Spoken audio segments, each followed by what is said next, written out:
Hello students, this is Tanya Thakur. Welcome back to my channel Learners Voice academy.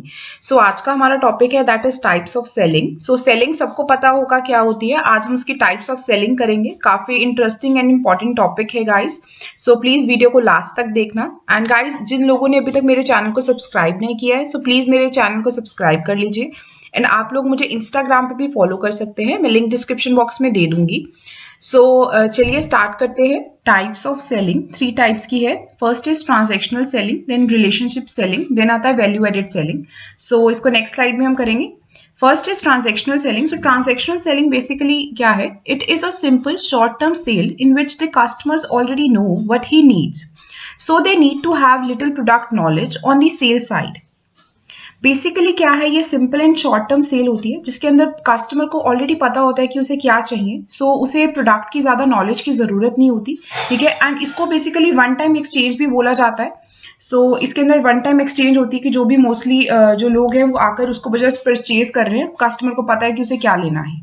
In this, neither the buyer nor the seller have much interest in extending the relationship. So इस type of selling में जो ना ही buyer है ना ही seller, दोनों कोई interest show नहीं करते, कोई भी रिलेशनशिप नहीं अपने बिल्डअप करते, इंटरेक्शन नहीं होती है ज्यादा, क्योंकि कस्टमर्स को ऑलरेडी नॉलेज होती है अबाउट द प्रोडक्ट और वो आकर बस प्रोडक्ट को ले लेता है। तो सो दोनों जो है एक अच्छा रिलेशनशिप बनाने का ट्राई नहीं करते। देन आता है availability of product at low and competitive price are main criteria for getting sales. So basically availability of the product जो है वो बहुत ज्यादा लो एंड कॉम्पिटिटिव प्राइस में मिल रही है। सो मेन क्राइटेरिया होता है कि उनको अगर अभी वो प्रोडक्ट अच्छा मिल रहा है, लो प्राइस में मिल रहा है, तो वो ले लेंगे, ज्यादा चीजें नहीं सोचेंगे। और इसका एग्जांपल है जैसे कि सेलिंग ऑफ मूवी टिकट। अब हमें मूवी देखने के लिए जाना है, हमें पता है कि हमें मूवी टिकट लेनी पड़ेगी, हम उससे ज्यादा इंटरेक्ट ही नहीं करेंगे, हमें पता है कि मूवी जितने की है हमें उतने की ही पे करना है। सो हमें ऑलरेडी नॉलेज है अबाउट द प्रोडक्ट की मूवी टिकट वहां से मिलेगी, हमें उसके साथ कोई रिलेशनशिप बनाने की कोई जरूरत नहीं है, हमारे को उसकी नीड है तो हम उस प्रोडक्ट को ले रहे हैं।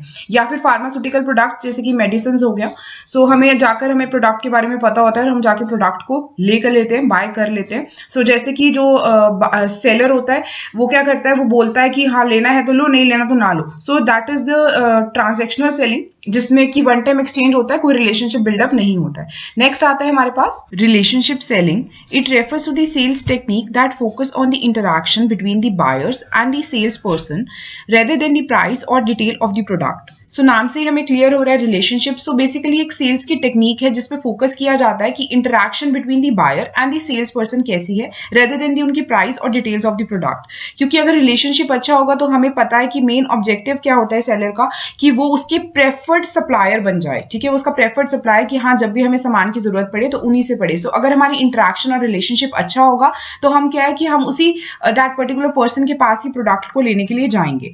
सो the foundation of relationship is based on trust and commitment. So इसकी जो फाउंडेशन है वो बेस्ड इस पे होती है कि ट्रस्ट एंड कमिटमेंट, कि हाँ हम उनसे इंटरैक्ट करते हैं, हम उनसे जान लेते हैं कि हाँ समटाइम ऐसे होता है ना कि हम किसी किराने की शॉप पे जा रहे हैं तो वो हमें क्या करते हैं, एडवाइस करते हैं कि आप ये प्रोडक्ट ले लीजिए। या फिर हम कोई भी प्रोडक्ट को लेने के लिए जाते हैं तो हमें क्या है, वो एडवाइस करते हैं कि आप ये प्रोडक्ट ले लीजिए। तो हम जैसे किराने की शॉप पे बचपन से जा रहे हैं, हमें पता है राशन वहीं से आ रहा है। सो एक रिलेशनशिप अच्छा बिल्डअप हो जाता है, हमें पता है कि वो जो भी हमें प्रोडक्ट देंगे वो अच्छा देंगे, वो हमारे को क्वालिटी अच्छी देंगे उस प्रोडक्ट की, तो हमारे को कुछ भी गलत नहीं देंगे। So both buyer and seller recognize the importance of relationship and make all possible efforts to strengthen the relationship. So basically buyer भी और seller भी दोनों को पता है कि relationship build up करना, interaction करना एक दूसरे के साथ कितना ज्यादा important है, क्योंकि हमें पता है कि वो हमें सामान खराब नहीं देगा। एंड जो buyer है उसे ये पता है कि अगर कस्टमर के साथ मैं अच्छे से interact करूंगा, बात करूंगा, रिलेशनशिप बना के रखूंगा तो ये मेरे पास ही आएगा प्रोडक्ट को लेने के लिए। सो रिलेशनशिप जो है दोनों पार्टीज के लिए बहुत ज्यादा अच्छा होता है, बायर के लिए भी एंड सेलर के लिए भी।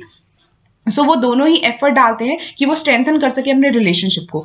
सो इसका एग्जांपल आएगा ऑटोमोबाइल इंडस्ट्रीज, या फिर कोई भी एग्जांपल ले सकते हैं। ऑटोमोबाइल इंडस्ट्रीज में जैसे कि हम कोई कार लेने के लिए गए तो वो लोग क्या करते हैं, अच्छे से इंटरेक्ट करते हैं, टेस्ट ड्राइव देते हैं, हमारे समझते हैं कि हमारे को किस चीज की जरूरत है, हमें फैमिली कार चाहिए, हमें कैसी बजट की कार चाहिए। सो वो आपसे इंटरेक्ट करते हैं, आपको जानते हैं, अच्छा रिलेशनशिप बनाते हैं और उस अकॉर्डिंगली आप लोग क्या आपको सर्विस देने के लिए बात करते हैं। सो ये सारी रिलेशनशिप जो है वो बिल्डअप करते हैं पर्सन के साथ, कस्टमर को जानते हैं, उनको पता है क्योंकि उन्हें फ्यूचर में भी उनकी नीड पड़ सकती है, फ्यूचर में भी वो उनके बहुत ज्यादा काम आएंगे और वो उनके प्रेफर्ड सप्लायर बन जाएंगे।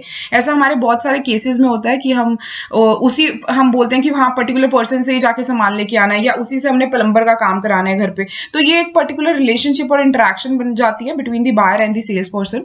सो नेक्स्ट आता है हमारे पास value added selling. So value added selling क्या है? In this type of selling the focus is on correctly understanding the present future needs of the customers and meet those needs better than the competition, so as to obtain a maximum share of customers business.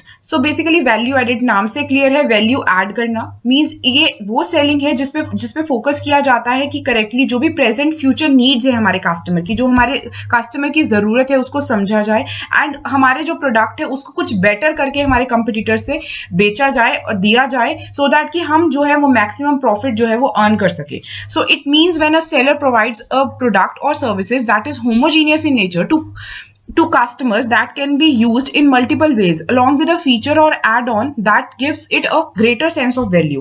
So basically वो same product जो homogeneous product है जो हम बेच रहे हैं, ठीक है, प्रोडक्ट एंड सर्विसेज जो भी दे रहे हैं, उसके साथ अगर कोई भी फीचर या कुछ एड ऑन कर दिया जाए सो वो उसे वैल्यू कर देता है और कॉम्पिटिटर्स को थोड़ा पीछे कर देता है और हमें थोड़ा आगे कर देता है. वैल्यू एड सेलिंग करना कि जैसे एग्जाम्पल के तौर पर जैसे सर्विसेज प्रोवाइड करना. अब आप लोग कार लेने के लिए जाते हो, आप लोगों को क्या बोला जाता है कि 4 सर्विसेज फ्री मिलेंगी. सो ये वैल्यू एड कर रहे हो आप अपने प्रोडक्ट के साथ, या आप लोग बोल रहे हो कि ये आपको अगर आपने एसी लिया है तो आपको क्या है कि आपको 2 सर्विसेज फ्री मिलेंगी. सो वैल्यू ऐड करना with the particular product and services जो भी आप अपने कस्टमर्स को प्रोवाइड कर रहे हो, सो दैट कि आप मैक्सिमम जो शेयर है वो अर्न कर सको. It is also applied in case of customers who seek low cost and better quality and are not interested in partnership और रिलेशनशिप. सो इसमें क्या होता है कि आप वैल्यू ऐड करते हो, कोई भी आप ऐसे प्रोडक्ट को बेच रहे हो समटाइम्स कि वो प्रोडक्ट जो है वो वैल्यू ऐड करके दे रहे हो. जैसे बिस्किट्स को कंटेनर के साथ दे रहे हो, सो बिस्किट को जो कंटेनर के साथ दे रहे हो, पता है वो जो कंटेनर है, वो जो ग्लास कंटेनर है, वो बाद में यूज हो सकता है. तो वैल्यू ऐड कर दिया आपने अपने प्रोडक्ट के साथ, क्योंकि बिस्किट तो नॉर्मल भी लोग बेचते हैं, ठीक है. सो वैल्यू ऐड करना, वही सेम प्रोडक्ट को लो कॉस्ट में और बेटर क्वालिटी चाहता है हर एक कस्टमर, सो उसको देना. और उसमें कुछ ज्यादा इंटरेस्ट बनाने के मतलब पार्टनरशिप और रिलेशनशिप बनाने का कोई भी क्राइटेरिया नहीं होता, बस वैल्यू ऐड करके आप दे रहे हो सो दैट कि आप कस्टमर की नीड को फुलफिल कर सकते हो, प्लस एड ऑन कर दो एक फीचर और. सो वैल्यू एडेड सेलिंग उसको बोलेंगे. So this is all for today guys. If you have any doubt drop it into the comment section, मैं उसको जरूर आंसर करूंगी. And don't forget to subscribe my channel and press the bell icon so that you can get the notification of the latest video, and also share this video with your friends and classmates. Thank you so much.